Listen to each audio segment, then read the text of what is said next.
This is the examination of the hidden human condition. This is the Hidden Killers podcast with Tony Brueski. We are talking with Jennifer Coffindaffer, retired FBI special agent. Big document dump that came out in the late last week, in regards to Bryan Kohberger. Jennifer, going through it page by page.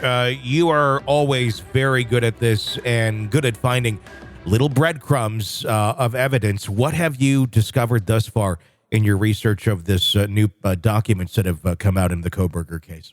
Well, one of the first things I wanted to point out, and really this is more administrative, there's been a lot of chatter, a lot of, I think, confusion about the prosecution not providing documents. Yeah. We are on multiple discovery requests by both parties, and we even have a motion to compel on the table, which, is just kind of pushing the envelope even more. Sure. And I just thought it was interesting. I liked that we're able to see in this document, hey, listen, we haven't gotten the documents, court, so we need an extension.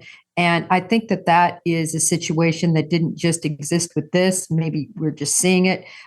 So I liked how it was in black and white for viewers and people following this case to see. Mm-hmm. Oftentimes, that's a big problem. It's not that the prosecution doesn't want to produce it. It's that they don't have it from AT&T, mm-hmm. who, by the way, AT&T gets thousands of requests every day from law enforcement throughout the country on cases they're working. So it's difficult. It's a manpower thing. There's only so many people to do that job, to grab those sorts of pieces that are requested.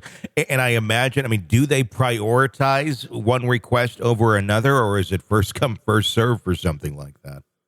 Well, it depends. There are expedited requests, for instance, when they didn't know or have a suspect. Okay. Right? When they're looking at public safety, getting somebody off the streets that could commit crimes like this again. Okay. So those are going to rise to the top. But now, they're in jail, they're arrested. Mm-hmm. It really will likely go into the pool of all their requests, and they will do it in that order. Because believe me, every officer thinks their case is priority. Of course. And you just kind of got to be at the mercy of where you need those documents from. Interesting. Well, what in the documents that did come out over the last couple of days, I know a lot of it very redacted, but was there anything new to learn from what has come out, or any speculation? Yeah, there was something new. I was very interested in the June 23rd date. I should probably double check that date, but I believe I have it memorized correctly.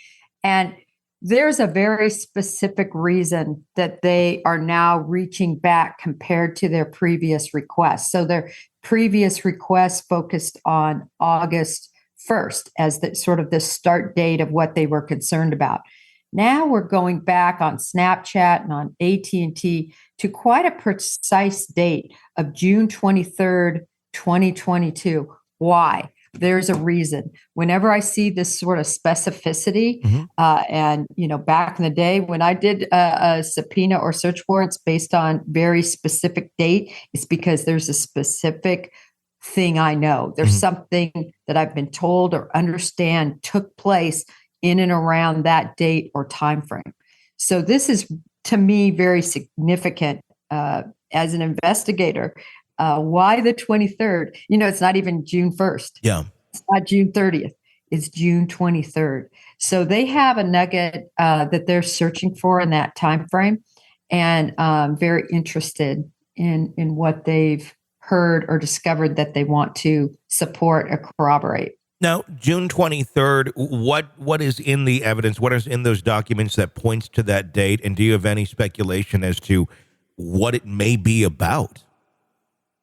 Well, I always believe when I see this, they're looking at tightening up different connections and different things that might have been known. So I'm looking at, is Bryan Kohberger somehow connected to them in this time frame through these AT&T records or the Snap records? Mm-hmm. Those are the types of things they're going to be looking for. I did notice, though, I didn't see Bryan Kohberger. Again, there's so much redacted and so much we still don't have. Mm-hmm. We don't know whether that was even in the dump. So, that's a little bit frustrating, at least from what I've reviewed so far. I think I've reviewed somewhere around, let's see, 36, probably around 40 plus pages.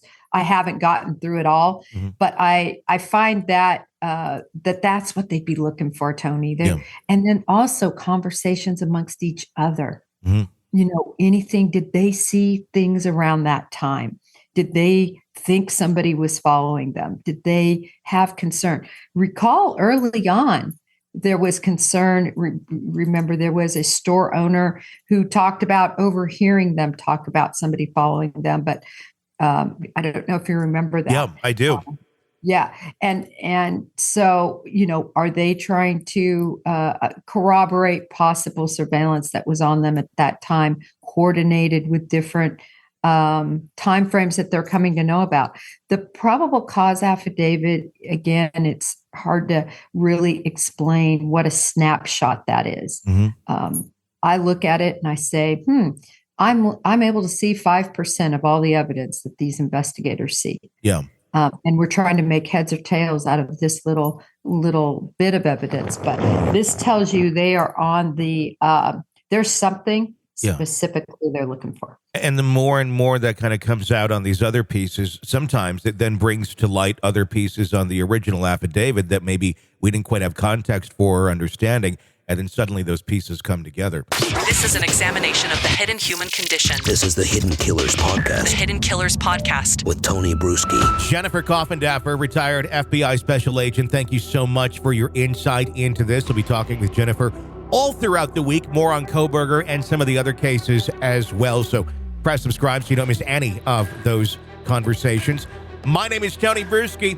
You can sign up to get an ad-free version of the podcast through Apple Podcasts. Do check that out. Even try it for 3 days free.